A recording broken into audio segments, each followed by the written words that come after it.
The traditional 60-40 portfolio has been hammered in 2022. Is it time to rethink what a diversified portfolio really is?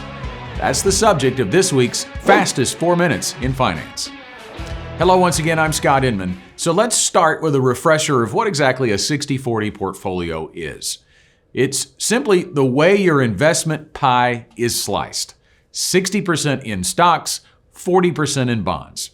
Now, if you're younger and you aren't retiring anytime soon, you would likely have more like 80% or even 90% in stocks. The 60-40 portfolio is designed for investors who are closer or even in retirement. The concept is that the stocks will bounce around, but the bonds will remain steady to soften the impact on your account balance when the stocks drop. Well, in 2022, that hasn't worked at all. At the end of last week, using the S&P 500 index to represent stocks and the Bloomberg U.S. Aggregate Bond Index to represent bonds, the 60-40 portfolio is down 14% year to date. Now, we should always expect volatility in the stock market. It historically makes wild swings up and down. We've noted that, in fact, in several of our past Fastest 4 segments. What has created the larger problem for investors in 2022 is that bonds have been significantly negative as well. In fact, it's down right around 10% for the year. The reason? Interest rates are going up, and that has led to bond yields going higher. When bond yields go up, bond prices go down. Think of it this way.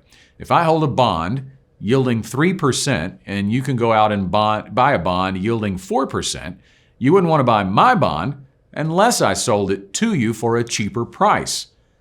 Well, the bond yields went up quickly too, which could have led to the severe negative return. And it's unusual for both stocks and bonds to be down at the same time.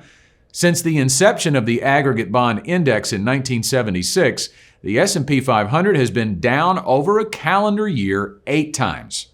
The bond index was higher each time. On the flip side, the bond index has only been down 4 times since 1976, and the S&P 500 was higher each time. Of course, 2022 is a long way from being over, so that historical perspective could mean we could see some recovery in stocks or bonds, or both, over the next 6.5 months. And there are signs in the bond market of that already happening. Equities are down 3% in May, but core bonds are slightly positive. Now, that's a very short time frame, but if yields remain steady or even just tick up at a slower rate, bonds could produce a positive return for the rest of the year. So the bottom line here, bonds still deserve a place in your portfolio, but it may also benefit you to consider cutting a few more slices in your investment pie. There are more than just 2 asset classes. Real estate, for example, has had a great year. Values are skyrocketing and rents are soaring. If an investor's portfolio was 60-20-20 instead of 60-40, it would have likely performed better this year. In addition, with interest rates going up, fixed annuity rates are much more attractive than they were a year ago. You could soften the volatility of your portfolio in that way. There are always options. However, your financial goals should be set first. Then, creating a financial plan with your advisor could determine an investment strategy that helps you reach those goals. Thanks for listening.